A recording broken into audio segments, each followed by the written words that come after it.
Here to dive into industry trends with leading ETF experts, this is ETF Spotlight with Nina Mishra. Hello and welcome to ETF Spotlight. I'm your host, Nina Mishra. In this episode, we talk about artificial intelligence stocks and ETFs.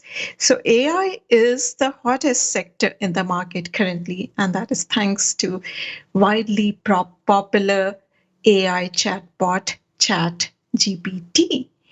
My guest today is Zeno Mercer, research analyst at ROBO Global, which is a research and advisory firm focused on robotics and artificial intelligence.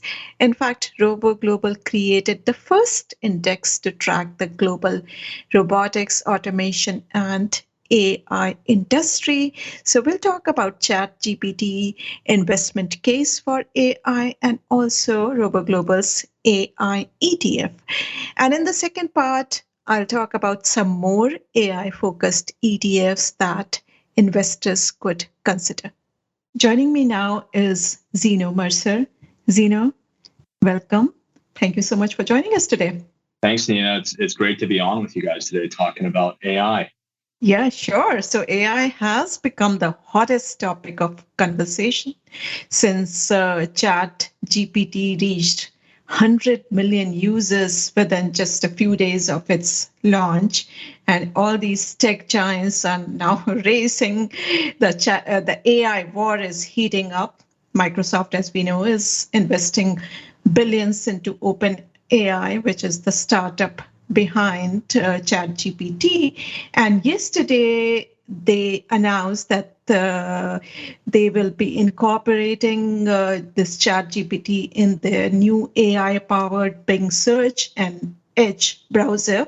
And today, Google share are down almost 8% after their chatbot kind of underwhelmed. So I'm sure many of our listeners have tried ChatGPT. Some may not have, but let's start with the basic question. What is ChatGPT and generative AI?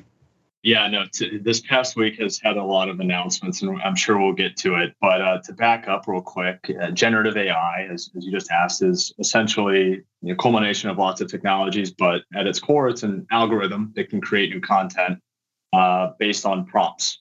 And this can be text to text, this can be text to image, text to 3D models, and we also have voice and other models, and it can also be reverse engineered the other direction. But kind of goes back, 2014, we saw the introduction of GAN, which allowed for deepfakes. It kind of was this first generation of adversarial models that was a way of training AI, if you will. So now in the last several years, we saw companies like OpenAI launched GPT, and that technology is now in its third iteration, or 3.5, I think is exactly how they're calling it. And that's the version that the public has seen for the first time. So we did see, so 2022 saw the launch of a lot of these technologies, and many of these had been in the works for years, and a lot of them kind of in the university setting or just not published. So, and we'll see some more of that coming from Alphabet, Google this year, and from Meta, and lots of players that, many of which people have never heard of, and are not even, companies. So generative AI, as we've seen in the last 3 months, as you mentioned, we've seen 100 million users apply as an active user on ChatGPT. Essentially, it has this vast knowledge and understanding of vast amounts of data and their interlinkings, how they work. Just the way a human understands from a baby how the world works, and we see and smell and collect this information and understand what meaning is around words. It's kind of been trained in the same way across tons of data. And, these models get bigger, they tweak and refine them more, and it runs on this massive infrastructure, as we know that ChatGPT, runs through OpenAI on Microsoft Azure AI platform, which itself runs on technologies that are proprietary and also purchased and used from technology suppliers and partners. So there's this kind of iceberg ecosystem underneath it all that's making it possible.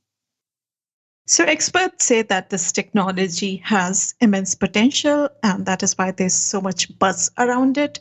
So when I look at ChatGPT, I can see that it can answer my questions. I can ask it to write an essay or a poem. It can search anything. But tell us more about the kind of problems this technology can solve. Tell us about its possibilities. Right. A wise person once told me, and I don't recall. There's we don't know what we don't know, and that's at the individual level and the collective level. And I think generative AI will help us uncover and unlock, in a way, this is maybe an overstatement, but many of our potential.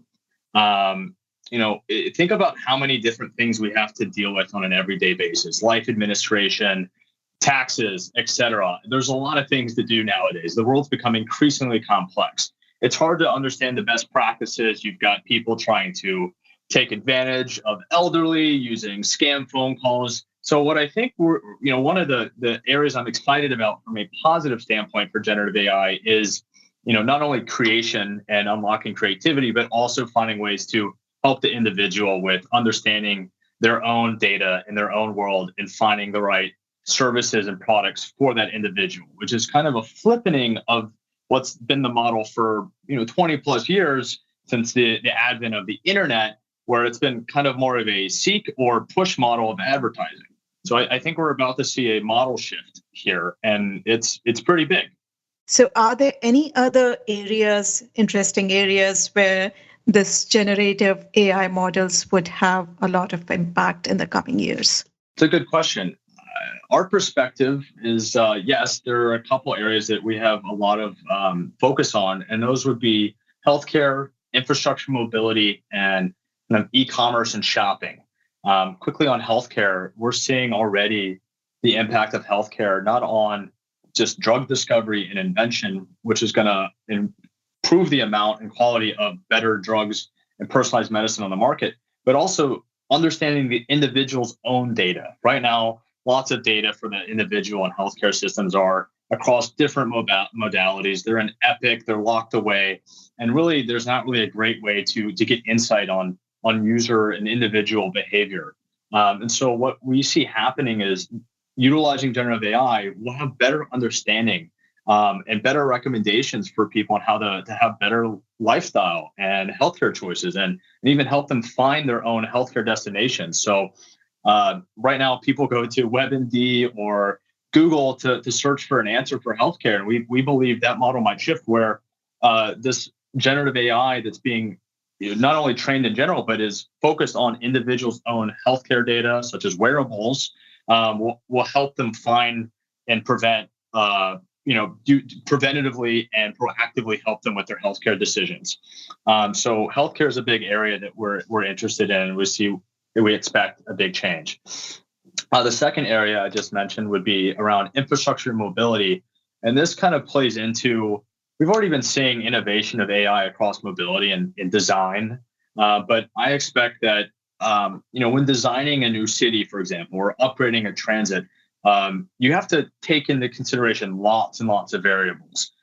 People that are disabled or require help with transit, people, not being good actors, people accidentally being bad actors. And what we can imagine is that generative AI will help create synthetic data for all of this type of situations to be trained and developed in the digital world before they're implemented in the real world. So we hope that we'll see massive increase in city and infrastructure and mobility design by using generative AI in conjunction with other AI technologies. So that could have a huge impact on quality of life for people. And that ties in well with the Infrastructure Investment Act. I expect that generative AI will actually have a big impact on the deployment of capital over the next decade there.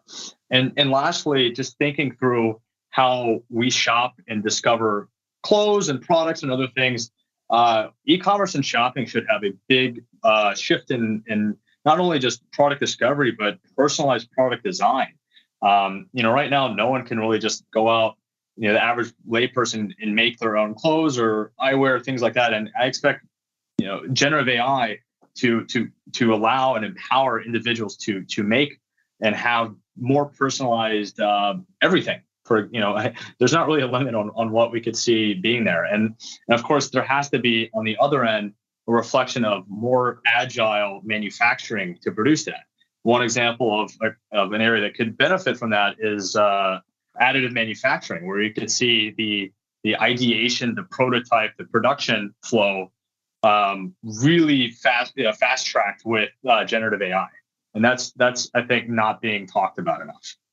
So that's about the possibilities. And now let's talk about the limitations to this technology, because we have seen that it's not always accurate. And sometimes it produces a response that may be totally wrong, totally made up stuff. And it produces that response very confidently. And that is called hallucination, I think. So could you expand a bit on the kind of limitations this technology has? Right. So as we saw today with Google/Alphabet's kind of flop with producing the wrong answer around the telescope imagery, the James Webb Telescope, it showed the wrong answer, and they've since taken that video down. Right now, if you look at the current limitations of the technology, there's obviously lots of areas that it can benefit. But right now, the UX is very basic and it's not personalized. You've got to, kind of how Google is just a simple form that finds answers for you. This is still just a simple form and it's not personalized. If I were to give any average person in the world an F1 race car, they're not a racer all of a sudden. There's a lot that goes into training and understanding how to use that technology in the right way. In layman's terms, we've got APIs where this technology can be funneled, manipulated, and fine-tuned, right? And that technology, that fine-tuning, finding the right interface and making sure that it's applied in the right way, that it knows where its own limitations are and can outsource work. I mean, we have lots of generalists in the world, but more people are specialized. And so right now, this is this very general, powerful tool, but it's not specialized. And so there's going to be handoffs at certain points where, for example, it might not know a medical question or legal or some specific things. So its shortcomings are often, as you just said, it thinks it's confident, but I think understanding and improving the tech so other technology can stack onto it and understand its shortcoming and kind of fact check it and improve the prompting, essentially meaning how you communicate and get answers back, and proving these different areas.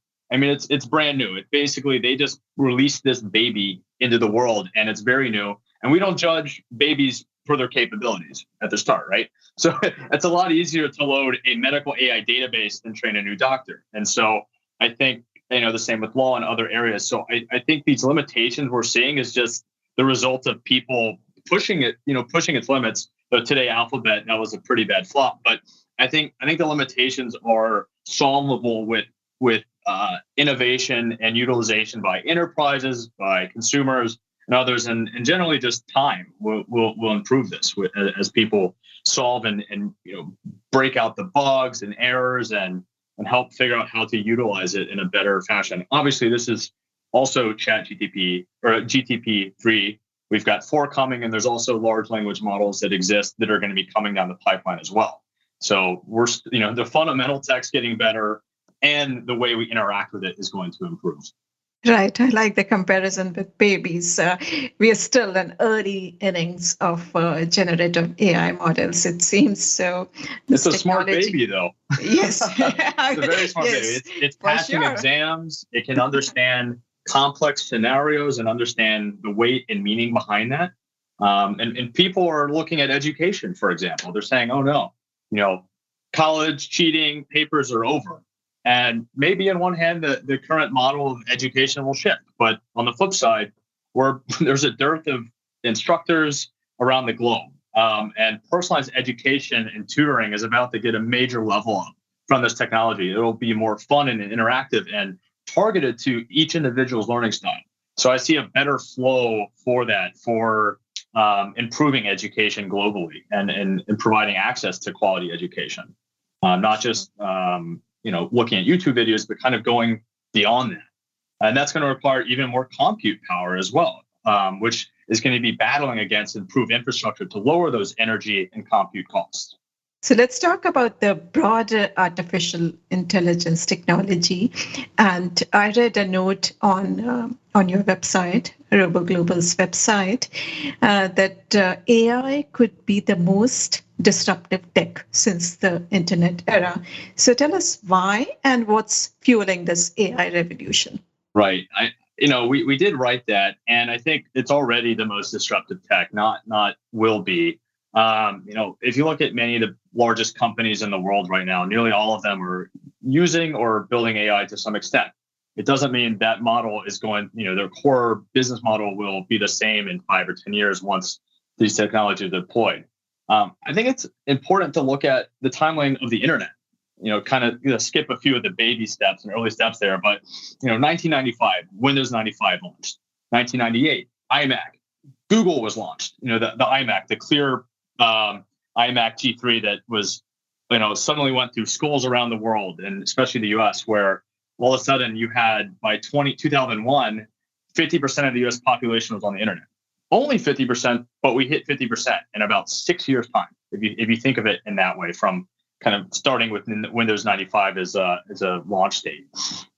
2008, we had the launch of the iPhone, mobile internet, new business models.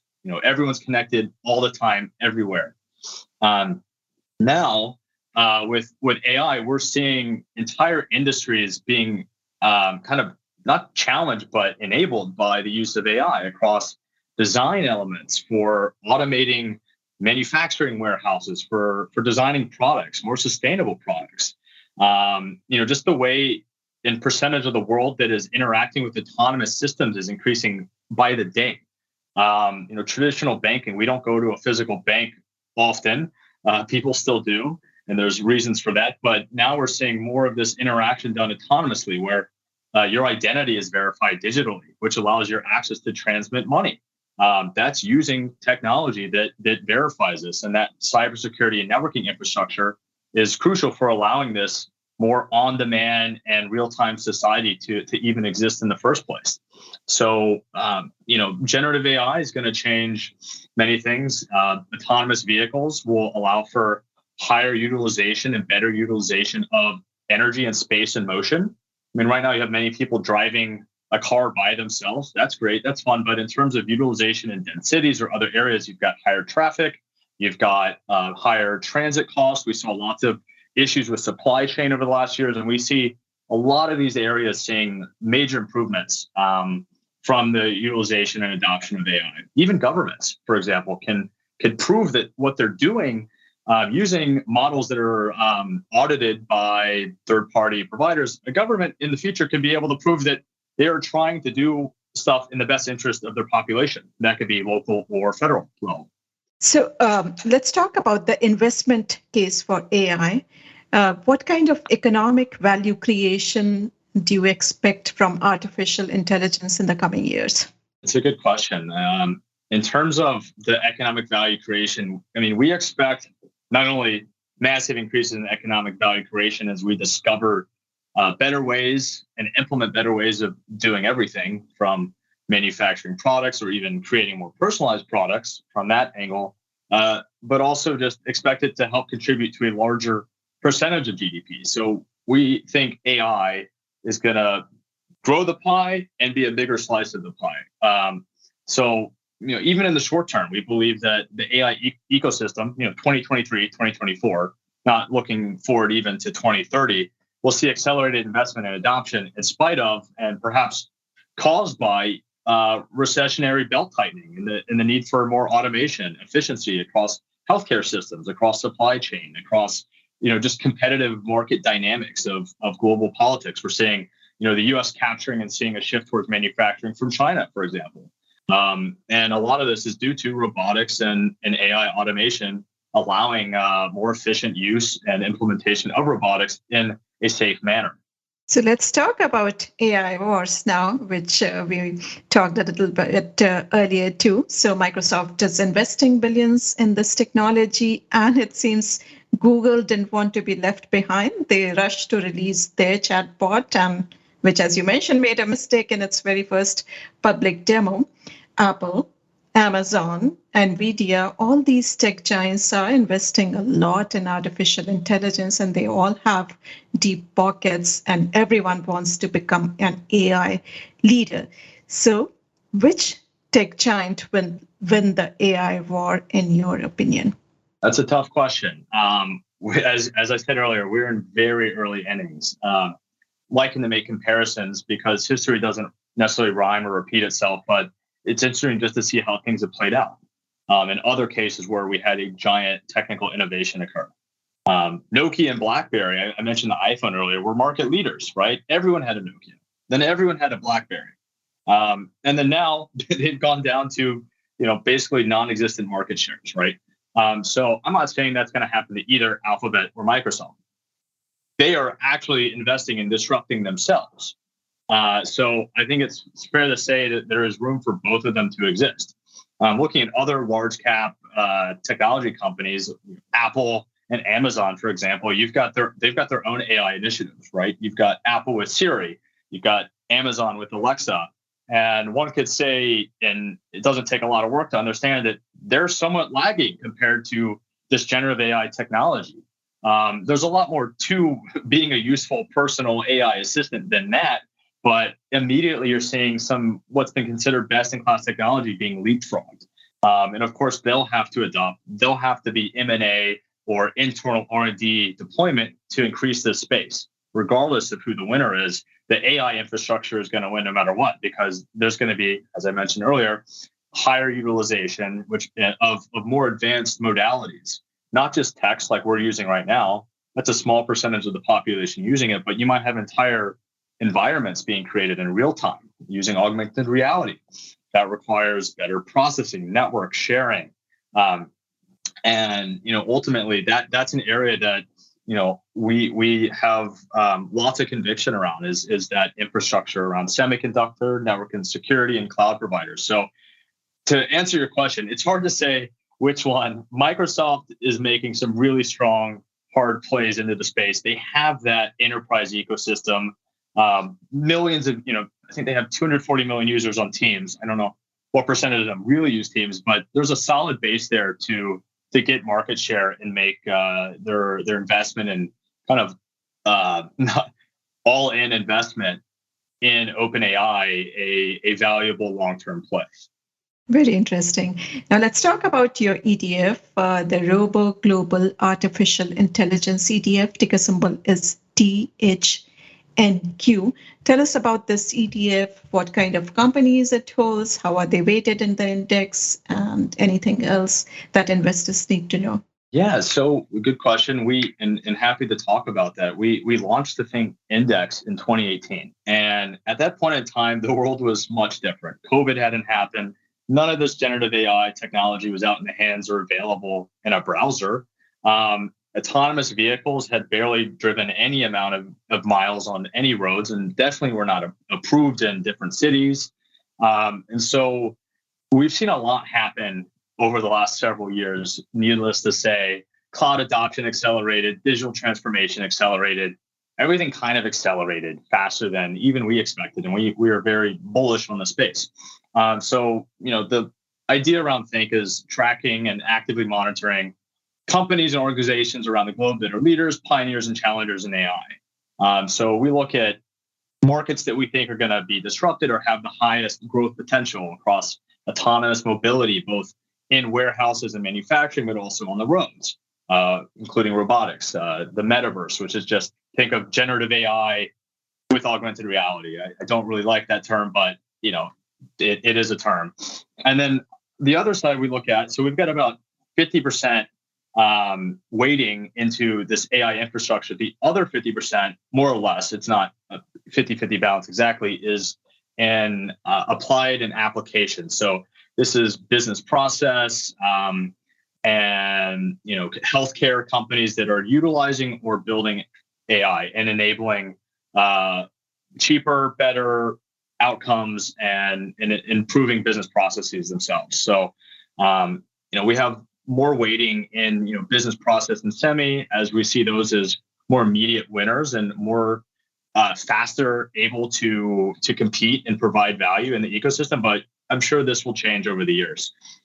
I guess I'll also add, our process for including a company in the index. We look at, their investment and technology market leadership across their business models. We look at financial metrics, market share, and make sure that they're actually not just a great AI related and company now, but also they're investing to stay on top of it. That's why we do like a company like Microsoft, because not only are they a tech giant, they are investing in innovation to stay on top of it.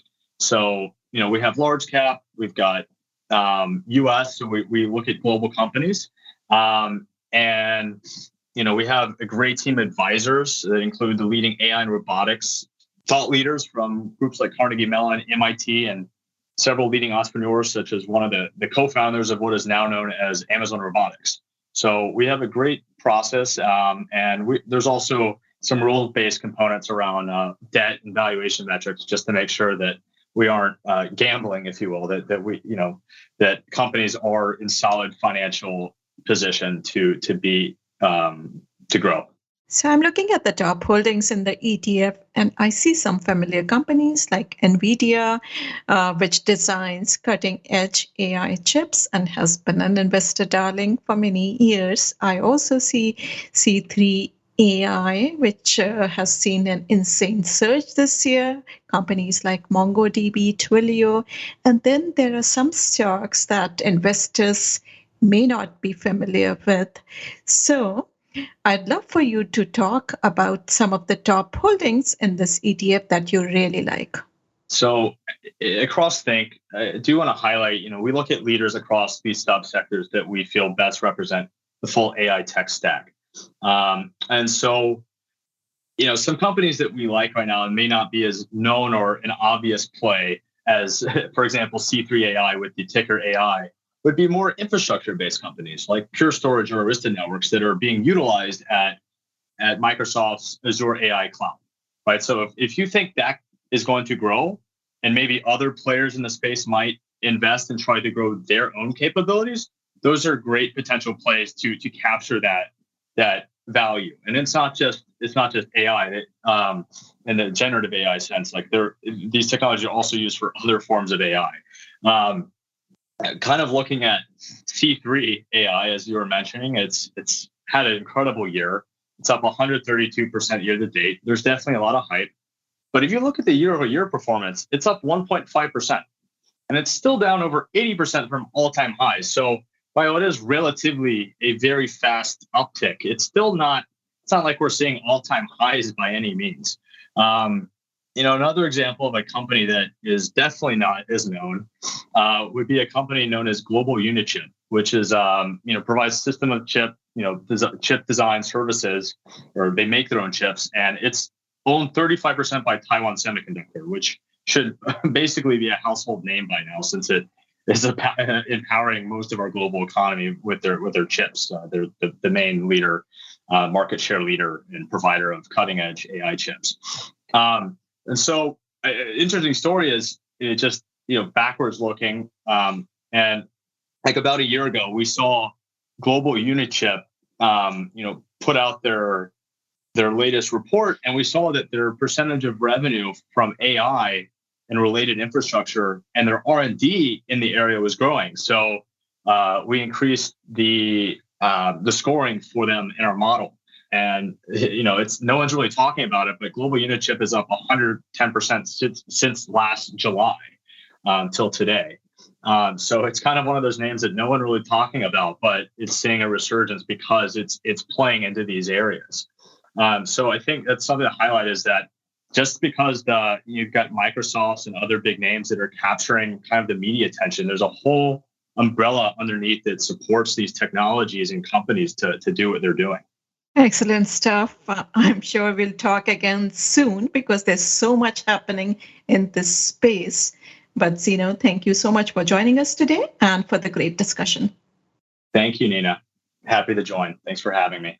So that was Zeno Mercer from ROBO Global. So investors are looking to play this hot trend, and there are not many pure play AI stocks that are publicly traded. So that is why the ones that are have seen an insane surge this year.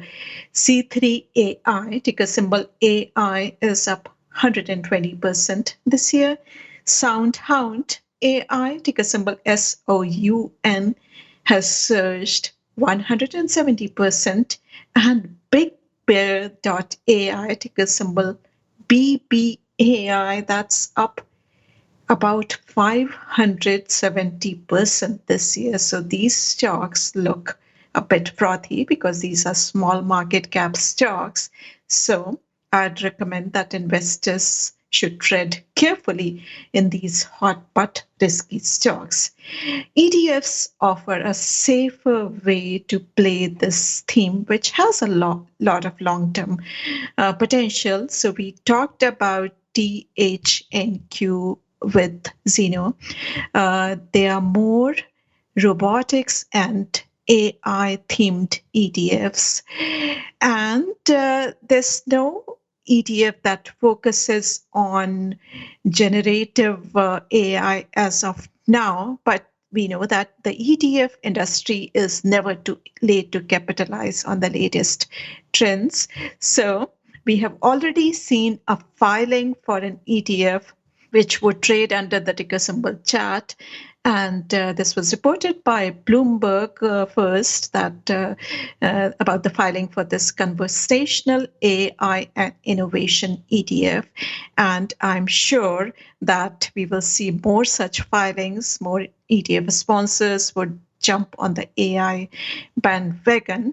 Now, talking about the robotics and AI ETFs that are available currently, the oldest product is by ROBO Global that I had mentioned earlier too. The ticker symbol is ROBO. This has about 1.4 billion in assets, charges an expense ratio of 95 basis points.